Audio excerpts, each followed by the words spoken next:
무사세.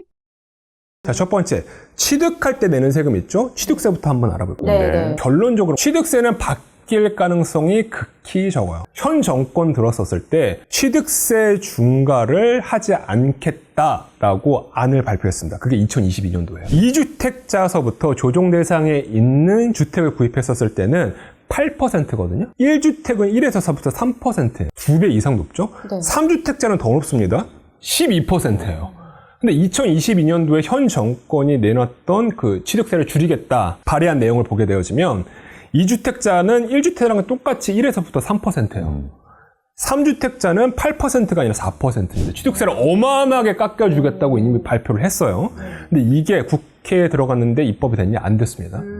그리고 나서 국토교통부에서 우리가 새롭게 개정해서 다시 발의를 하겠다라고 발표를 했거든요. 2년이 지난 현재까지도 발의되지 않고 있습니다. 정부 개정 입법안이 안 나오고 있다는 얘기죠? 맞습니다. 이거 내리기 쉽지 않아요. 가능성이 높지 않다. 네, 이거 쉽지 않습니다. 즉, 취득세는 현행 수준으로 유지될 가능성이 굉장히 높습니다. 주택을 보유하고 있었을 때 내는 세금 바로 종합부동산세예요. 제가 종합부동산세는 솔직히 말씀드릴게요. 이건 전 정권이 좀 심했어요. 근데 현 정권도 제가 보기에는 너무 깎아준 감이 없지 않아 있어요.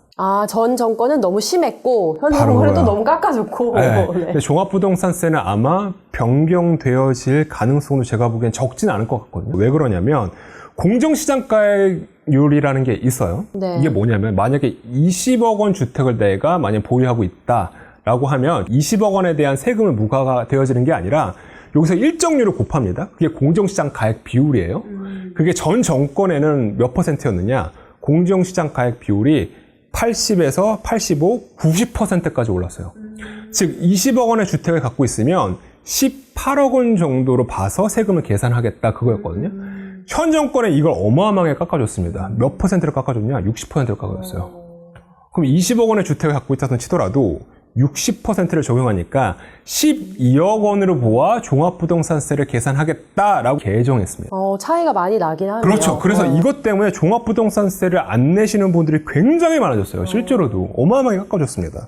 이게 제가 보기에도 좀 심하긴 했어요. 세수 부족에 나온 현상에서 보게 되어지면은 아마 60%에서 80% 요 사이에 아마 공정시작가율이 정해지지 않을까 이렇게 한번 예측해 봅니다. 마지막으로는 양도소득세인데 양도소득세가 아마 핵심이 될 거예요. 이전 정권 때는 어떻게 됐냐면은 다주택자들 있죠? 이 주택자들이 조정대상 지역의 주택을 만약에 양도했었을 시에는 기본세율 플러스 20%를 적용했고요. 3주택자들은 기본세율 플러스 30%를 적용했어요. 예를 들어 한번 설명해 볼게요. 조정대상 지역에 3주택을 갖고 계시는 분들이 있으셨어요. 양도 차액이 한 10억 원 발생했다고 해볼게요. 네.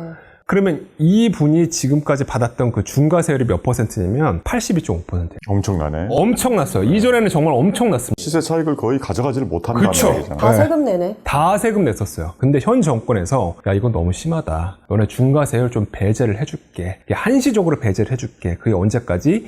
2025년 5월 9일까지입니다. 5월 9일까지 양도하는 그 모든 주택에 관해서는 중과세율 적용하지 않을게 라고 이걸 배제를 시켜줬단 말이죠.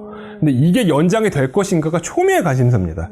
이건 지금 다주택자들뿐만 아니라 세무사들도 초미의 관심사예요. 이게 과연 연장될까? 그런데 이게 2026년 5월로 1년 더 연장되어졌습니다. 이게 문제는 법률이 아니에요. 바로 시행령의 규정에 있다라는 것입니다. 이 시행령이라고 하는 것은 대통령이 정하는 법규 명령이거든요.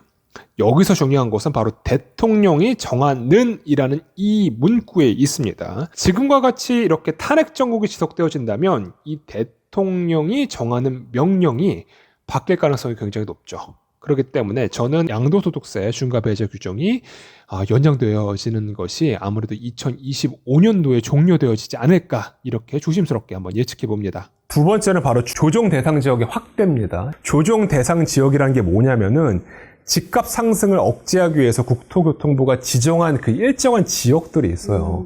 이 조정 대상 지역에 딱 선정되잖아요. 그러면 세금에 대한 불이익을 받습니다. 이게 종합부동산세, 취득세, 양도세 다 마찬가지예요. 이 조정 대상 지역이 현 정권 때 거의 대부분 없었어요. 서울에서도 많은 구가 포함되어 있다가 빠져나갔고 또 경기도도 뭐 과천시 같은데 또 세종시 같은 데도 조정 대상 지역이었는데 아니게 지금 바뀌어 있거든요. 어마어마하게 바뀌었습니다. 지금 청무사님께서 정확하게 말씀드렸는데 원래는 전 정권 때는 다였어요. 근데 이번 정권 들어서 딱 4구만 남아 있습니다. 서초, 강남, 송파, 용산 4개 구 말고는 조정 대상 지역에 다 풀렸어요. 심지어는 이전 정권 때는 인천의 강화도 지역을 제외하고는 거의 전부 다였고요. 수도권에는 뭐 고양, 뭐 하남 다 조정 대상 지역이었습니다. 이제 지금 조정 대상 지역이 거의 없어졌거든요.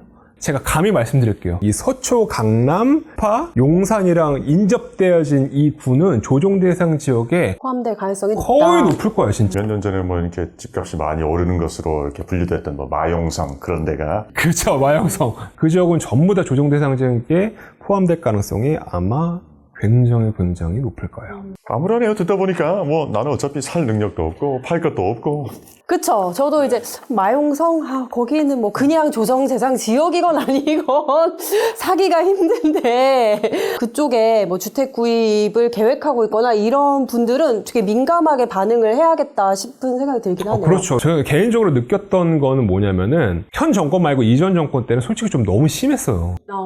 제가 감히 말씀드리지만 좀 심했습니다. 부동산에 대한 세금 정책 좀 심했는데 현 정권에는 너무 완화시켰어요. 이렇게, 네, 너무 완화시켰어요. 탄핵 정국 이후에는 아마도 이 정국이 조금 안정화되면은 양극단으로 이루어졌던 이 부동산에 관련된 세금 정책이 어느 정도 중간 지점을 마치지 않을까. 타협과 조정을 맞이하게 되겠죠.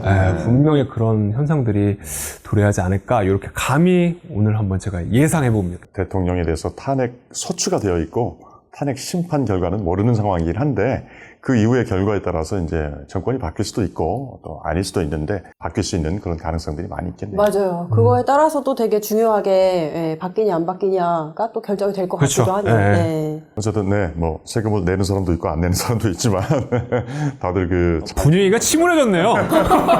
세금 분위기가. 얘기하니까. 네, 우리 괜히 얘기했나 봐요. 오늘. 아니에요. 그래도 많은 생각을 하게 되네요. 좋지 않은 시국이다 보니까 그것 때문에 저희의 분위기도 좀 가라앉지 않았나. 이렇게. 어쨌든 또 잘 해결되기를 바라겠습니다. 우리 국민이 이 난국을 잘 타게 하고 좋은 공동체로 출발할 수 있는 그런 계기가 됐으면 좋겠습니다. 항상 그래왔으니까 잘 이겨내리라 믿어 의심치 않습니다. 네, 굉장히 유익했습니다. 네, 오늘 특별편은 여기서 마치도록 하겠습니다. 네, 지금까지 법무사 김청산, 노무사 아는지 세무사 전영진. 셋이 모여 무사 셋이었습니다.